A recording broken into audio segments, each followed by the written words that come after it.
Hello everyone and welcome to another edition of AoS Close-Ups. This week we'll take a look at the Orruk garbage disposals, the Gore-Gruntas. We'll take a look at their background, their rules, and what their roles are on the tabletop.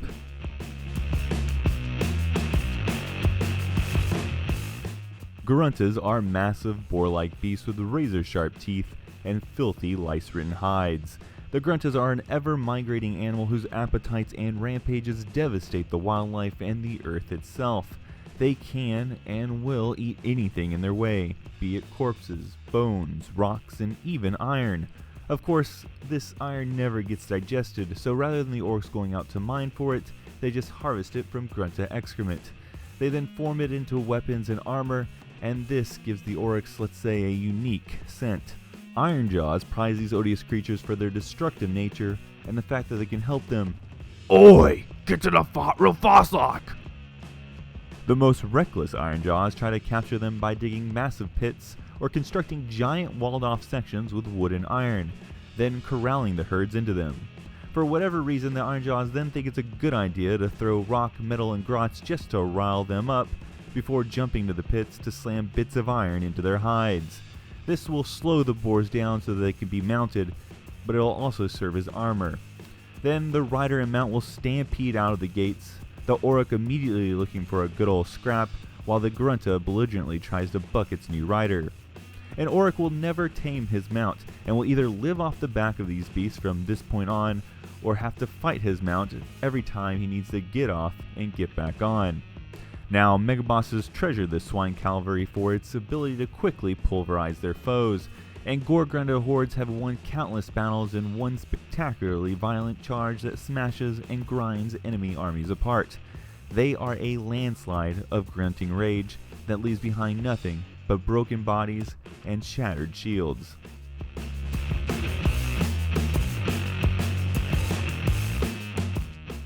Alright, so Gore-Gruntas are Destruction's version of the 5-wound cavalry unit, along the lines of Order's Dracothian Guard and Chaos's Vanguard.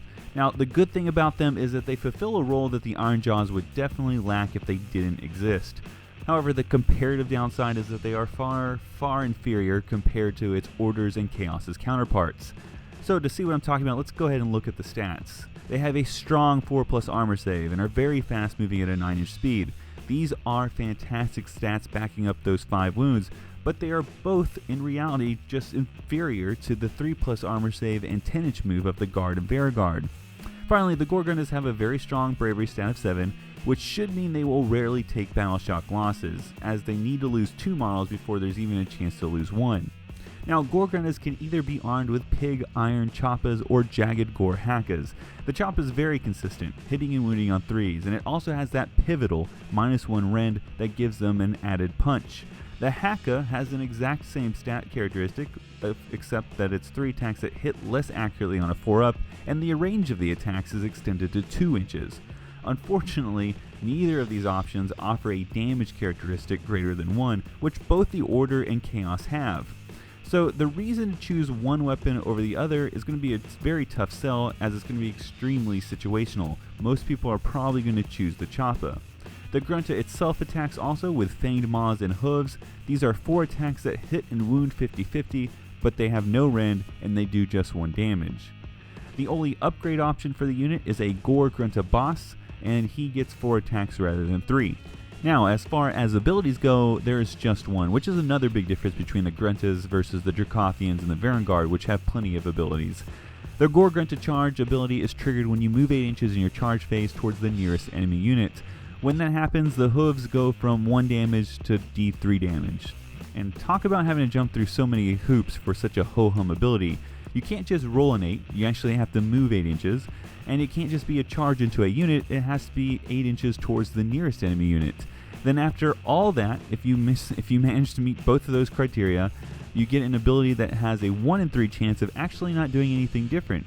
This is really funny to me, because you're going to keep track of all these things, and at the end of the day, it would be just like you charged 7 inches or less.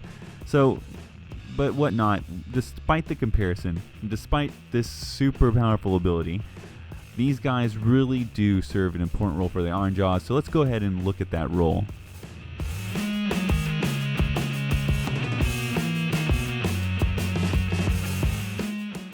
So what is the role of the comparatively inferior 5-wound cavalry?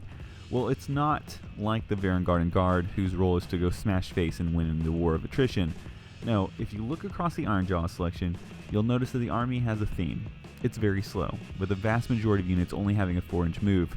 You need something durable and fast enough to shoot ahead of your foot sloggers to run down those units your opponent never wants to get into a fight, but are still hurting you from afar. Things like wizards, any shooting units, or characters who serve as nexuses of synergy like totems and priests. This unit is tough and fast enough to hunt these threats down before the weight of the rest of the army hits. If you're aiming to make a pure Ironjaw's force, this unit is an important dynamic to include.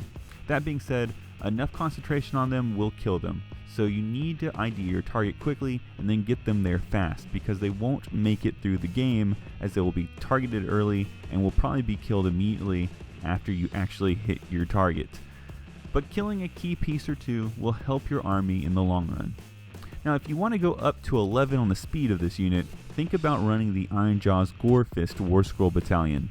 Now, the first boon of this battalion is one of your grunted bosses gets 2 extra wounds, becoming a quasi-hero without the keyword. So a lot of things that would be downsides for a hero is not going to affect him. Plus, he's going to be inside of the unit. He's going to be the perfect general to have, a 7-wound general who can't be targeted. I think that's a bonus also. Now, the battalion also gives you the ability to create a formation. As long as all the units are within 10 inches of the big boss in the first turn, it counts as the formation. And this formation can move 15 inches in the hero phase. It then still can move 9 inches in the movement phase, and it cannot run, but you still got your charge. That's 24 inches of movement, and if you can't get your Gore-Gruntas where you need to get them in that with 24 inches of movement, then I just don't know what to tell you. Alright, so finally, let's talk about the different weapon options and why you would choose one over the other. So, it's plain and simple. The first option, where you get 3 attacks that hit on 3s, wound on 3s, and they have -1 rend and they do 1 damage, is the most appealing. It's simple, straightforward, very accurate. There's not a lot of questions there what it's for with the choppas. When we think about the hackas and we look and they see everything's the same except that you hit worse and you get a 2-inch range, then you're like, well, why would I ever choose this? I mean, I can't think of a ton of situations in which I need the 2 inches with this type of unit, the cavalry unit. They're so big and clunky, it's not going to be like, and they're not going to be a defensive unit because they're so fast. So why would I want it to be, why would I need a 2-inch range? And as you can see in this picture, this is one of the reasons you might want a 2-inch range. If you're committing to the idea that you're going to use your gruntas as a piece to try to knock out other people's maybe wizards or other synergy characters, or maybe some shooting units, maybe you'll come into a position where there's a unit that's guarding said character or unit. With a 2-inch range, you can charge into the frontline unit where your hooves and maws will attack the 5, in this picture, the 5 rank and file guys, and then your spears can still be in reach to hit the wizard in the back, or hit the priest, or hit the totem. This is just one of the situations in which the 2 inches would be beneficial to you. Your orcs would be attacking the character in the rear, while your pigs are doing their damage to the guys in the front.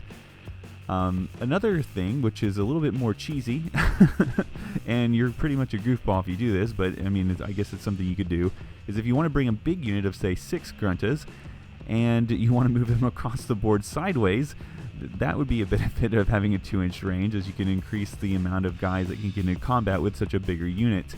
If you move across the board sideways, your bases, if you're using them right out of the box, will be about 1.5 inches in length. I think a little bit longer.